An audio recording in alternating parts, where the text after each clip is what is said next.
Let me ask you, Mr. Cheney, whether you agree with the statement I made of all the challenges presented as far as Census 2011 is concerned. Nothing is bigger than the challenge of rapid pace of urbanization that it exposed.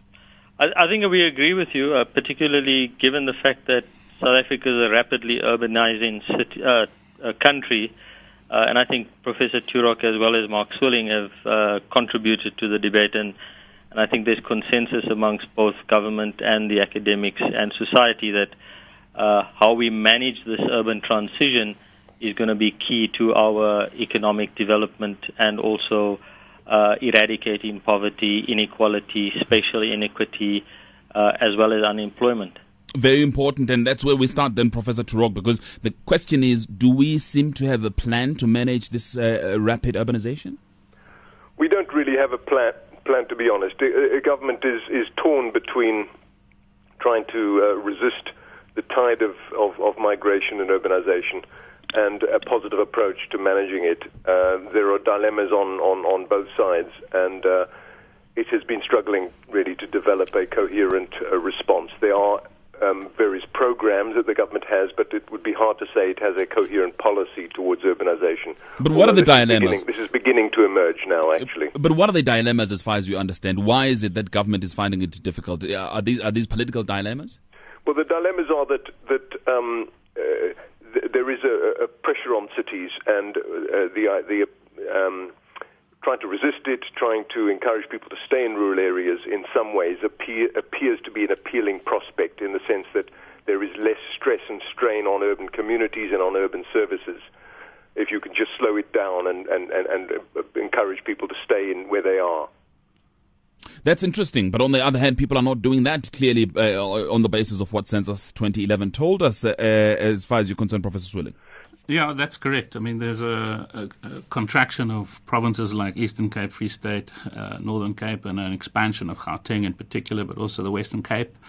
And I think even the way in which this debate is cast, we see urbanization as a challenge rather than as a huge opportunity to enhance creative energy and innovation. Cities are engines of extraordinary innovation, and we need to harness that rather than just seeing it as a problem. That's a very important point. Can it be positive? It can, all over the world. It's been extremely positive, and there's a kind of new wave of re-urbanization on top of old urbanization in developed countries. I've just come from a conference on the Urban Age in London where that was very clear. But here in South Africa, we tend to focus on the problem of infrastructure and services, and how do we cater with all these poor people coming in who kind of don't pay, and all sorts of negative images are constructed which reinforce the city as a problem, the city as something that is going to pull us down, rather than this kind of dynamo of extraordinary innovations and entrepreneurship. But I'm wondering whether do you really blame us, because the evidence that is there, the evidence that exists at the moment is all negative. We look at the shacks and we say, well, I mean, how do we deal with these matters? We look at the traffic congestion and we say, how do we deal with these issues? Yeah, and that's because the biggest poverty in South Africa is a poverty of imagination. We kind of design the city as if it's a huge mall. Rather than seeing it as an open space of explorations where street life, densification, building mixed-class suburbs creates the kind of social liveliness that we enjoy as South Africans. But instead we push people apart. We dump the poor very far away from places of work. We put all our money into white elephants like stadiums and highways which are going to become redundant as the car declines, which it is in other parts of the world. And I'm going to come back to you, Mr. Cheney, in a minute. Again, Professor Turok, are there lessons that we can learn elsewhere in the world about how to deal with these issues? Yeah, this is very important. We held a conference last week at which we had Brazilians, Chinese, Indians, and Russians, the BRICS, telling us about their approach. And I'm just in response to Professor Swilling. I mean, there are two sides to it. We can't deny that there are pressures and stresses and strains imposed on cities as a result of people moving to them. And that depends on the rate of urbanization, of course. But these pressures will grow and grow if we don't plan and manage it effectively. And all these countries, in fact, have at various times in their past tried to resist. So South Africa is not unusual in trying to resist urbanization. But I think the evidence emerging from some of them was that if this process is planned ahead, planned effectively, then this urbanization can be this really positive process of development. China, for example, is the best case, where urbanization has been intimately bound up with its economic growth model. Urbanization has fueled the process of economic development and created many millions of jobs, and in fact brought 400 million people out of poverty over the last 20 years. So it's intimately bound up with its urban economic development process. There have been damaging environmental effects from that, partly because of the way it's done it. And inequality has risen in China, but nevertheless, the sheer fact of 400 million people lifted out of poverty is a tremendous achievement. But you see, there are difficulties, Professor Turok, because one, the people that presumably move to the cities are not necessarily educated. They get to the cities and they find that there is no employment for them because they don't have the skill necessary for industry. So they end up again being unemployed in the cities. So you can't necessarily absorb them into the economy. What do you do? Yeah, it is. I mean, it's not a quick fix. There's no doubt about it. We're really talking over the long term. Over the long term, it's a positive process. But I think you can accelerate their absorption. You can accelerate the positive effects by planning it ahead, by ensuring there are schools in place, by ensuring that there are services and sites available for people to occupy so that they're not highly concentrated in very dense areas. But surely, if you neglect it, if you don't plan ahead, that's when you'll get the biggest problems. I think that's the key point, that it's more damaging to try and resist it and to try and deny that it's happening than to plan ahead and try and go with the flow and absorb and develop and work with this migration stream to help people to get access to job opportunities, to get access to skills. These are often the most motivated people in our society. We also forget that. People are making tremendous sacrifices to live in dangerous shack areas, right, which are subject to flooding, to subsidence, to crime and so on. People are making tremendous sacrifices in order to improve their livelihoods. So they're highly motivated. We can really help them with the skills and information required to get access to jobs. Professor Suling, I know you want to make a point, but again, let me go back to Mr. Cheney then. You've heard what the other guests have got to say about planning, and that perhaps, at least by all accounts, there isn't much happening in your department at this stage.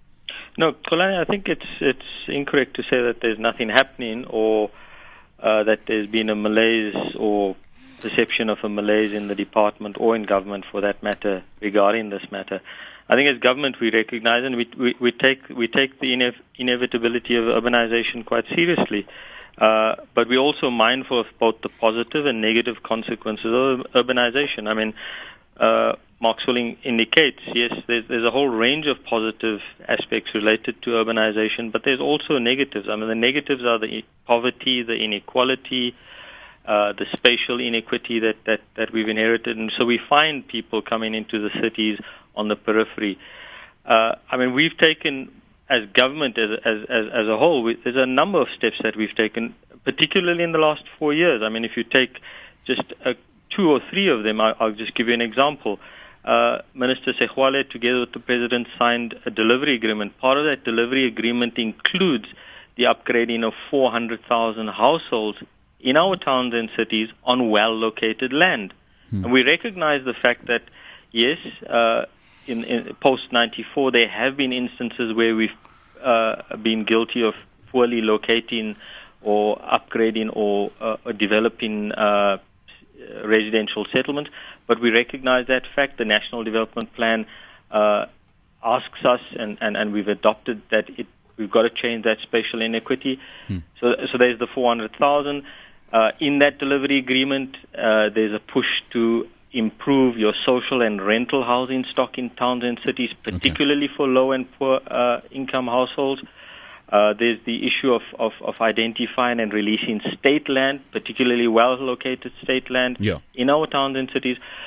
I mean, a very important thing, and Ivan's aware of this, is the fact that we've introduced the Urban Settlements Development Grant, which is for this year, we'll be putting 30 billion rand into the coffers of our 8 metros that we've established to help them deal with the issue of urbanization, but more particularly land release. All right. Let me open it. Special targeting for poor households. Lines are open. 0891 104 208, 0891 104 208. But just a quick one again, Mr. Cheney, because a little earlier on, Professor Turok was saying the dilemma is whether to stop urbanization, in other words, concentrate on developing rural areas, or just to allow the natural course of events where people then will have to move to. Because part of the policy actually has been this rural development, but which has not really worked. Look, I think, Solani, we've got to be able to strike a balance between our urban development and rural development, because I think what we can't say is that we've got to develop our urban towns and cities at the expense of our rural areas, because we know that, for example, food security for those families who live in towns and cities is an important aspect. So I think we've got to be able to strike a balance, and I think that's what government's approach is, to strike a balance. And I think, I mean, even within academia, there's a whole debate raging now about the correctness of focusing only on urban centres. I think one has to give, and that's the approach of government, that we've got to give the necessary attention to our rural towns and cities. I mean, if you take South Africa, I mean, 30% of our population in our rural areas don't have access to basic water, sanitation. I don't think we can say to ourselves that we've got to be able to sacrifice those households or those poor households at the expense of urban dwellers. Professor Swilling? Yeah, I mean, absolutely. I think it's a ridiculous debate to kind of counterpose rural and urban. They need different things. You have to prepare.